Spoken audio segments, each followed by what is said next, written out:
Assalamualaikum warahmatullahi wabarakatuh. Di sini kita akan melakukan percobaan fotosintesis. Alat dan bahan yang kita gunakan adalah 3 buah botol, lalu tanaman karbomba hijau dan air. Berikut langkah kerja. Yang pertama, kita masukkan tanaman karbomba hijau ke dalam botol. Kemudian kita tuangkan air hingga penuh.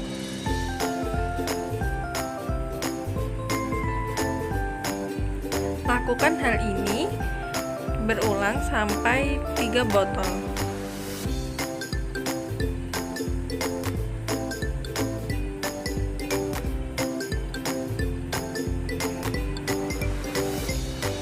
Jangan lupa kita tutup dengan rapat.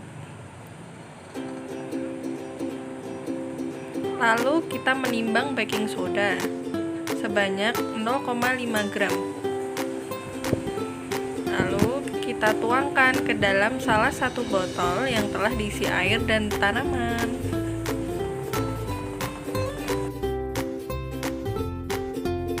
Nah, jadi kita memiliki 3 buah botol yang akan kita amati. Kita letakkan masing-masing botol di tempat yang berbeda. Botol yang pertama berisi baking soda, kita letakkan di bawah terik sinar matahari. Botol yang kedua berisi air biasa, kita juga letakkan di bawah terik sinar matahari. Dan botol yang ketiga kita letakkan di tempat yang redup. Kemudian kita tunggu sampai 30 menit. Berikut adalah hasil percobaannya. Yang pertama adalah botol yang berisi baking soda. Di sini tampak banyak sekali gelembung yang dihasilkan dari fotosintesis tanaman karbomba hijau ini. Akan ada garis petunjuk yang menunjukkan gelembung-gelembung yang dihasilkan.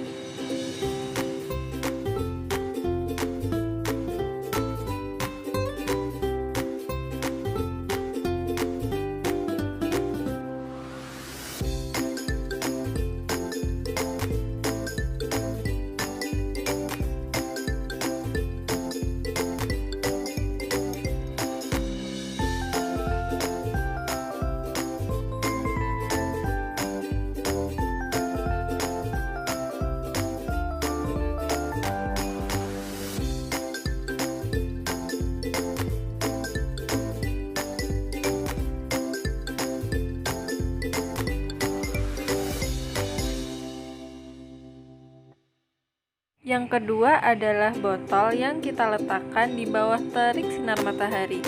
Di sini juga dihasilkan banyak gelembung. Akan ada garis petunjuk yang menunjukkan gelembung-gelembung yang dihasilkan.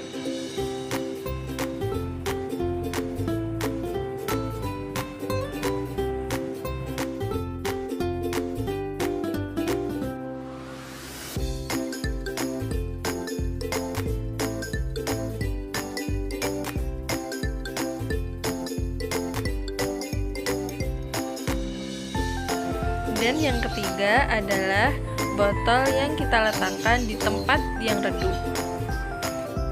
Di sini tampak sedikit sekali gelembung dan hampir tidak ada gelembung-gelembung yang dihasilkan dari proses fotosintesis tanaman karbomba hijau.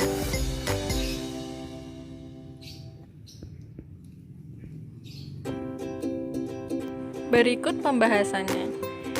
Hasil percobaan pada botol yang diletakkan di bawah terik sinar matahari langsung, tampak gelembung yang dihasilkan banyak.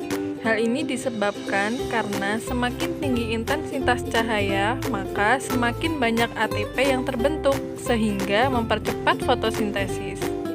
Kemudian, pada percobaan botol yang ditambahkan baking soda dan diletakkan di bawah terik sinar matahari, menunjukkan hasil gelembung yang lebih banyak.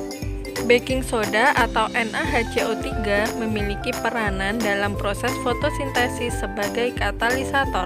Jadi, NaHCO3 ini bisa mempercepat laju fotosintesis. Reaksinya sebagai berikut. NaHCO3 ditambah H2O menghasilkan NaOH dan CO2 plus H2O.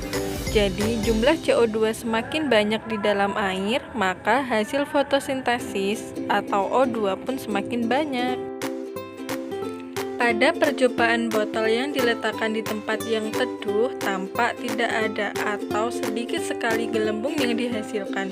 Hal tersebut dikarenakan tumbuhan air tidak melakukan proses fotosintesis secara sempurna di tempat yang gelap. Dan semakin rendah intensitas cahaya, semakin rendah pula ATP atau energi yang terbentuk, sehingga memperlambat laju reaksi fotosintesis tumbuhan air tersebut. Jadi kesimpulannya, proses fotosintesis dipengaruhi oleh intensitas cahaya dan penambahan substrat sebagai katalisator, dan proses fotosintesis menghasilkan O2 yang dibuktikan dengan adanya gelembung-gelembung udara pada tanaman.